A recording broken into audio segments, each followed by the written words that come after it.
Barbershop conversation, guys. Feel free, hit the subscribe button. I'm happy for Frank Martin, man. I thought the fight was going to be a little closer than what a lot closer than what I figured. You know, I'm really happy that he won. He definitely outclassed the kid, and he gave him the Derrick James special, man. As I said in my other video, Derrick James fighters come prepared. Like that's the one thing that it's like a guarantee, you know, from a skill set perspective, from an in shape perspective, from a cerebral perspective. They're going to be ready. And congratulations, Derrick James, for winning Trainer of the Year. Well deserved. Yeah, it's been some years in the making as it pertains to ESPN, and I think the belts do a Trainer of the Year as well. So hopefully you have some of them coming down the pipes too, and you redeemed yourself because that interview that you gave, was it Marcos? Oh man, that was a bunch of hogwash, dear. You know it, man. Man, you were dancing in that interview like a son of a gun. But anyway, outside of that, man, I guess it was a flawless weekend.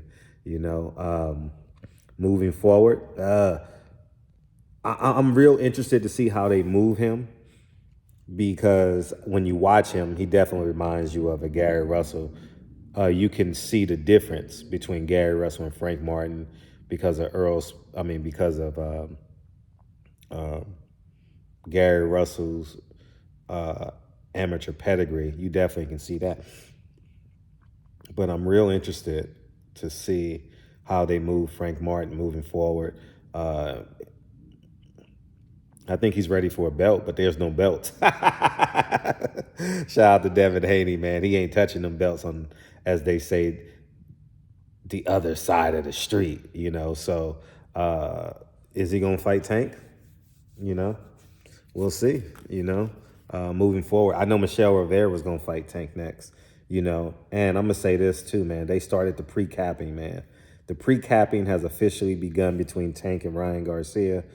I believe that fight when it happens, when it's signed, it's unsigned. And I think part of the reason they announced these fights early is to get the investors and the new president of Showtime a bigger budget so they can put these fights on. And as you can see in the thumbnail for this video, Morrow is doing the how you say it,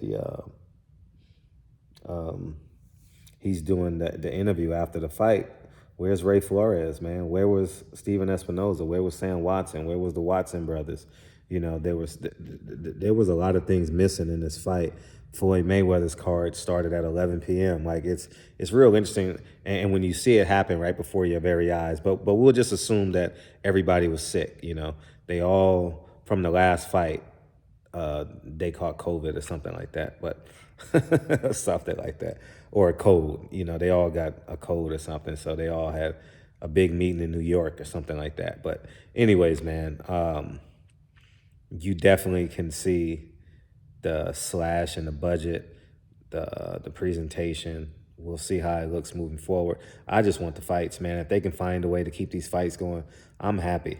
You know what I mean? And we'll talk about this fight tomorrow. We'll talk about the Earl Spence interview tomorrow night in the shop. But congratulations. And also, Frank Martin sounds great in interviews, man. It was it's one of the first times I've seen him outside of him coming on my platform during COVID. I hear him in like over 10-minute interview. You know, he just got to get more clear in calling people out.